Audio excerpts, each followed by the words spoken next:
Joining me on the ice, AES-TV, is Coach Kyle Nixon, the U15 male team down in Pilot Mound.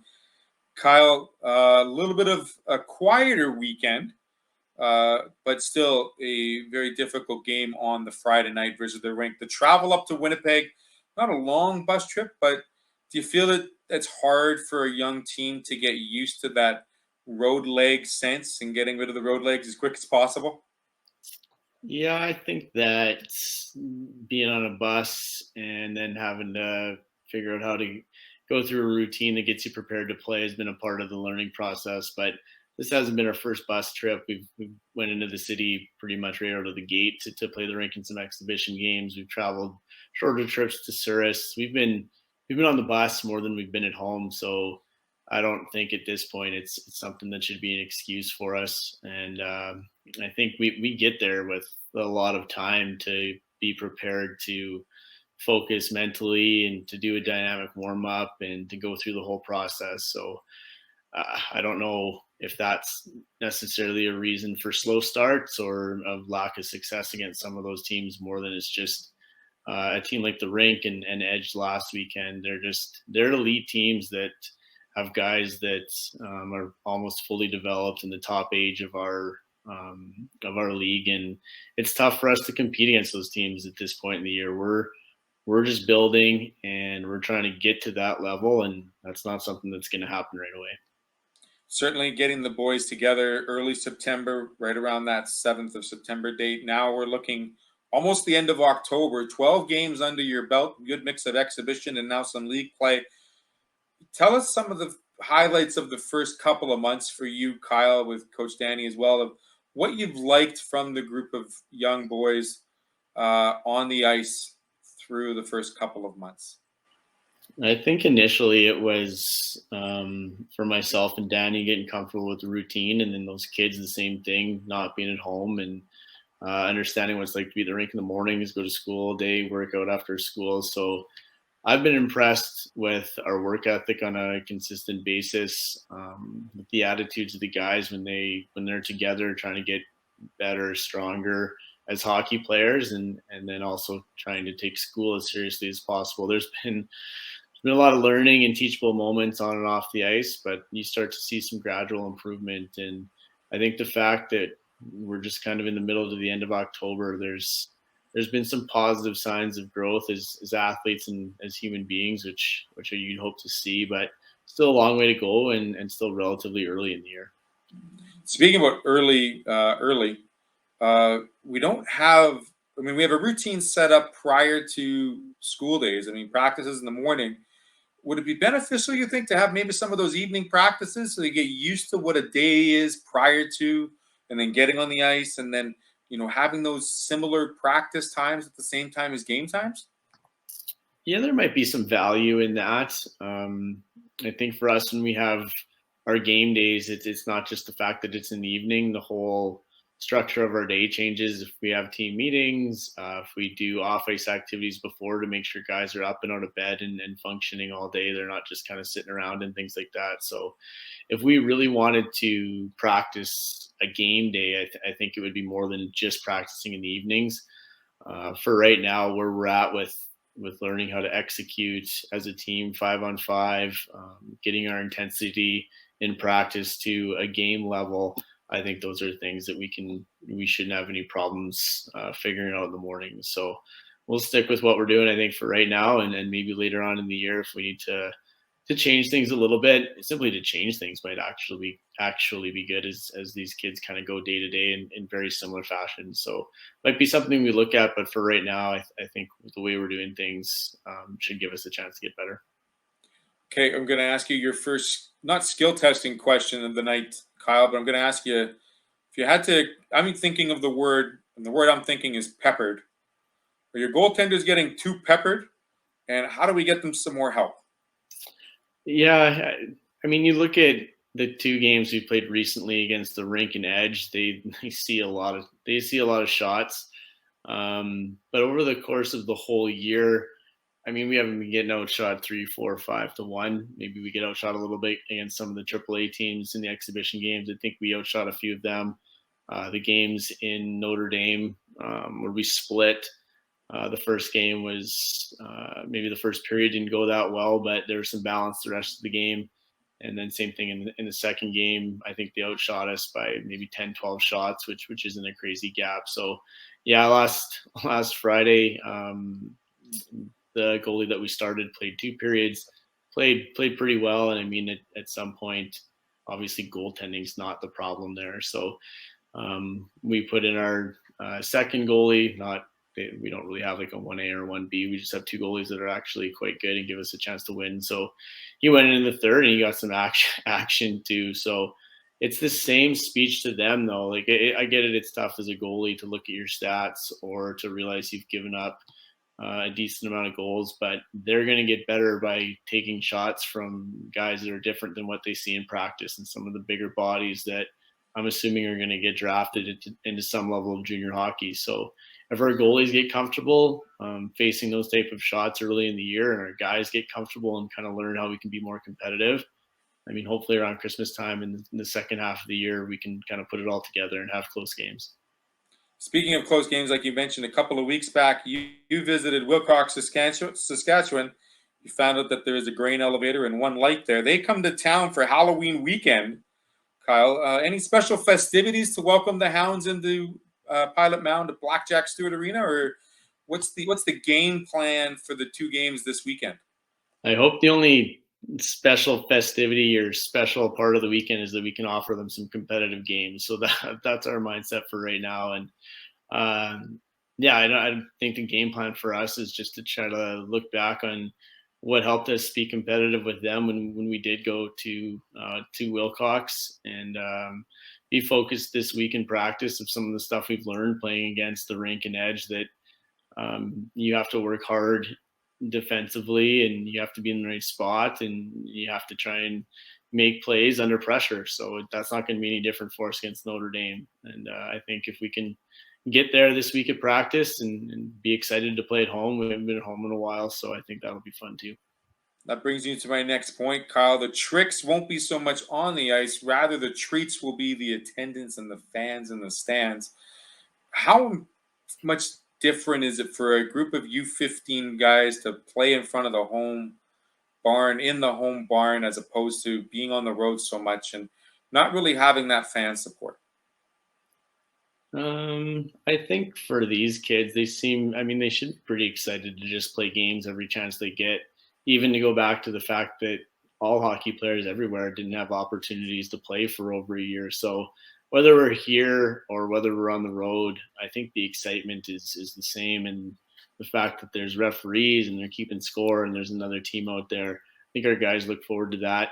It is nice to be at home. The community supports all the academy teams, and there's some people around the top ring and maybe a few of the other teams. I think the girls are maybe around this weekend. I'm not sure. I don't think the older guys are gone, but just to have some people there that are watching you and kind of on your side to see you be competitive, that'll definitely help.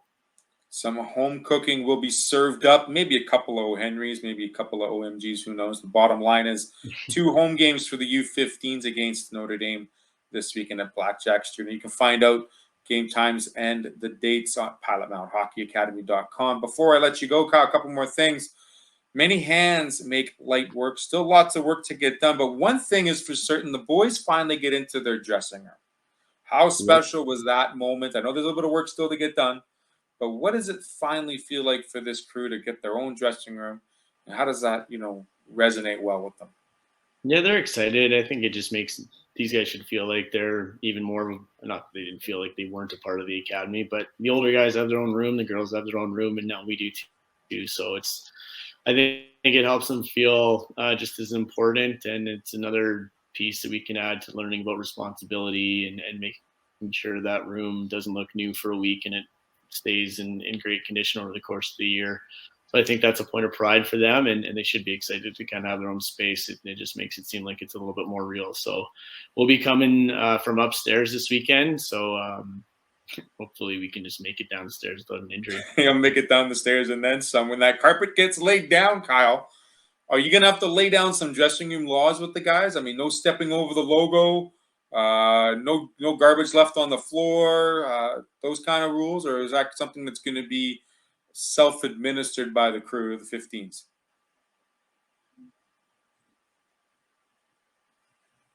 Yeah, I mean, I can't be in there babysitting them 24 hours a day, which sometimes I feel like that might be beneficial. But they're getting better, and we've split our guys up into some different groups with a list of responsibilities, taking out the garbage, making sure they're holding their teammates accountable, making sure the bathroom's clean, all those types of fun jobs. We should be getting our logo down in the middle of the room in the next week or two. So kids already know that, which is great. You're not throwing stuff on the floor. You're not walking around on top of it. So those things are fun, and I think it kind of adds to that junior hockey higher level mentality. So it's been, I mean, they're excited. So hopefully that just lasts, and then they actually look after the room. We got the bus trips checked off. We've got the dorm life, well, not dorm life, but billet life checked off as part of a prep academy junior hockey life. Dressing room rules and regulations going to be coming down the next couple of weeks. Leadership, we got one guy, Bo Murray, 9 games thus far, 14 points. Been injured the last couple of weeks. We're hoping he gets maybe a chance to return this weekend. Yeah, he's been working hard, just even on his conditioning. It was a shoulder injury, so he's been able to stay on the ice and at least be there as a part of the team. And yeah, just doing some conditioning and in between drills, or being able to do some of the stuff without contact. And he's getting close. He's a big part of our team. We don't solely rely on him, but when he's not in our lineup, it definitely affects our depth. And he's one of the grade nines, the older guys, and he's a little bit further along in terms of his physical development. So he's a big, strong guy that works super hard, and his leadership, it comes from a lead by example type of thing. So when he's in there, it helps kind of give our guys somebody to follow. Absolutely, that there is that maturity level from first year U15 to second year U15 player that certainly is prevalent when you play the larger teams. Correct? Yeah, we definitely noticed that. Again, it's not an excuse or anything like that, but when you're dealing with kids at this age, there's things you can't control in terms of their development. So you see some of those teams that are majority of the older kids, and there's a noticeable difference in size. Right on. So, Kyle, I'm going to take you out of the hockey room and I'm going to put you into the classroom now. You got to grab your world map.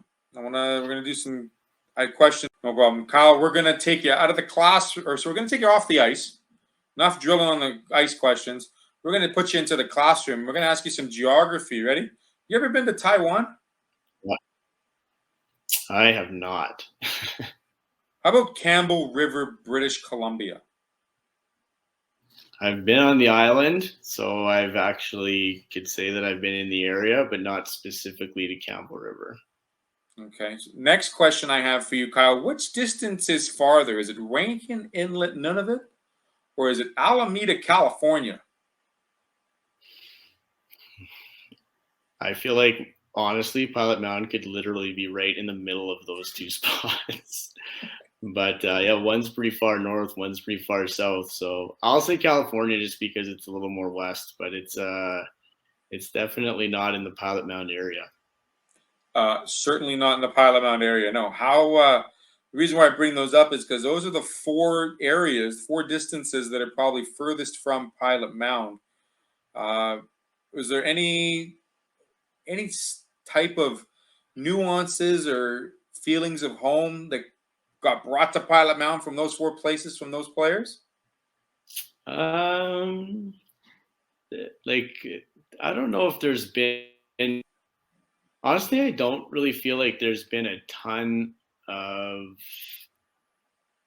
I don't know, adjustment in terms of just having really no idea how to function in Manitoba. These kids haven't been. I mean, Liam's from Rankin Inlet, so maybe he'll think it's warm throughout the year. It probably gets a little bit cold up there. And Niles is from California, so I don't know if he's prepared for Manitoba winter. And Shui from Taiwan, he's in my grade 8 class. He's the younger age, and I would say he actually does pretty well with English and trying to understand the stuff we're doing at school and at the rink. So there's probably a bit of a language barrier there where he has to work a little bit harder at understanding concepts, but that's been pretty positive too. And then Bo from BC, he's been able to adjust pretty quickly. So other than getting to Pilot Mountain and actually figuring out that it's a place that exists in the world, when they're at school and they're at the rink and they're busy with their teammates. They just fit right in. Time to get out Google Maps, Kyle. That'll be your next agenda for the geography class with the 8s and 9s, where all these places are in the distance from Pilot Mountain. That'd be a good project. Yeah, that could be a good team builder. Good team builder. There you go. We can also talk to Niles. I have to talk to Niles upcoming because we have some taco recipes perhaps to share.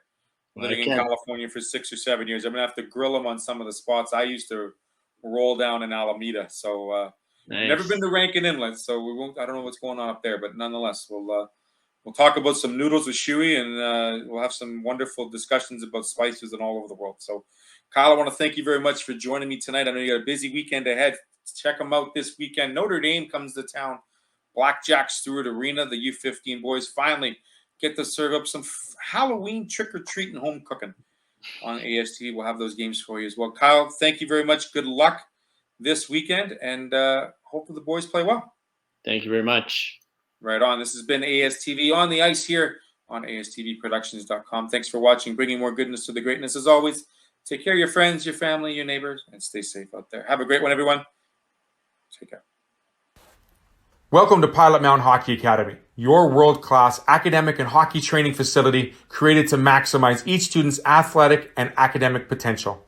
Blackjack Stewart Arena, home of the Buffalo, is inside the 46,000 square foot complex, as well as a curling rink and other facilities.